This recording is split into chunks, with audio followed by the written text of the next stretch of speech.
Hello, I am Fernando Pérez-Ruiz. I am a rheumatologist from Cruces University Hospital in northern Spain in the Basque Country. I was kindly invited to make a comment on the abstracts that I was interested in during the Congress EULAR 2020 during the COVID-19 pandemic. So my selection is based on three main topics. First, I will shortly talk about some abstracts on epidemiology and pathophysiology of gout. Afterwards, I'll make my comment on some abstracts on diagnosis, specifically on gout and pyrophosphate arthritis imaging. And last, I will talk on some abstracts regarding treatment, especially on biologics and outcomes. So on epidemiology and pathophysiology, I was interested in two abstracts that were based on Mendelian randomization studies. As you may well know, some papers recently published showed that there was no association between CKD, chronic kidney disease, or cardiovascular events associated to hyperuricemia in Mendelian randomization studies compared to observational studies that were positive. These two studies from the group of Boston have shown that in Mendelian randomization studies, there was no evidence of any relationship or causality associating Alzheimer's disease and urate levels. And in addition, there was no relationship between serum urate levels or gout and diabetes. So to this point, being practically from the clinical point of view, we have no way to recommend the use of urate-alone therapy to reduce the impact of chronic kidney disease, cardiovascular outcomes, diabetes, or be scared or lowering serum urate levels and induce Alzheimer's, as was recommended by the recent EULAR recommendations.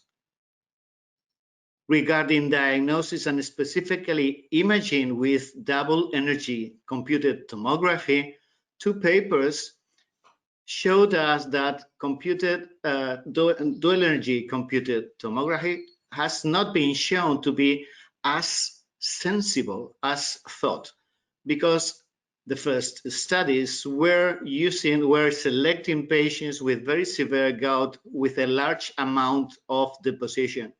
So in these two studies from the US and from Europe have shown that DECT is not so sensible, especially at the beginning of the disease. So during the first to third year of gout symptoms, DECT was not so sensible.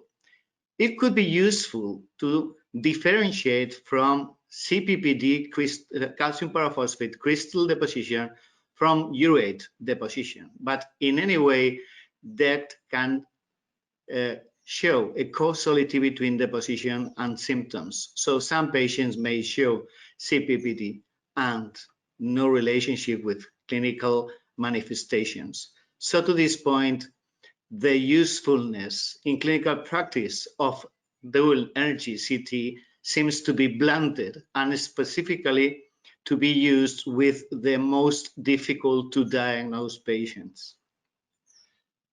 Lastly, I would be interested in commenting some papers on treatment, specifically for papers, two of them on biologics, one of them on treat to target strategy, and the last one on the effect of rheumatology assistance of gout patients. The first two regard to one of the trials in phase 2 with anakinra in gout. The patients were treated with 100 or 200 milligrams a day anakinra versus triamcinolone acetonide, and there was no difference between the two doses of anakinra and the comparator.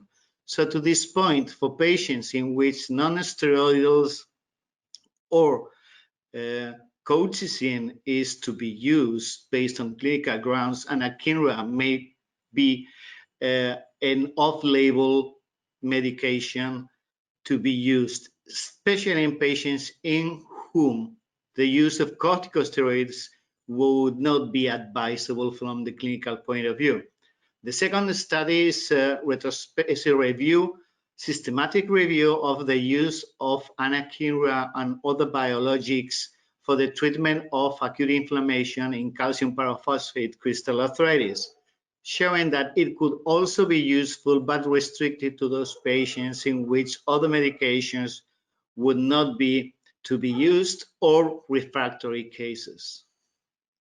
The third study is regards to the treat-to-target strategy that has been recommended by most of the rheumatology associations, but not from the American College of Physicians.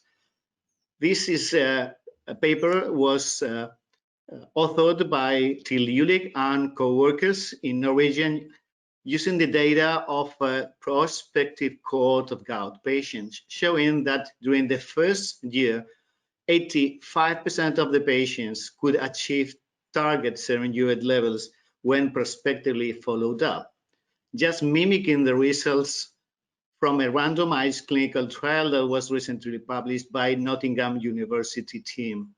So to this point, treating to target is to be followed as recommended by most of the rheumatology associations and is an easy thing to do when all measures are provided.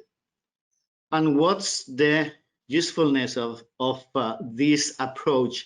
In addition to a reduction in the number of flares, the reduction of tophaceous deposition, an abstract has shown that was authored by Naomi Schlesinger and co-workers from New Jersey, showing that those patients who are effectively treated by rheumatologists will use less emergency room devices. So to this point, the appropriate use of urolone therapy and other measures to treat gout by rheumatologists is associated to a reduction in the use of healthcare necessities.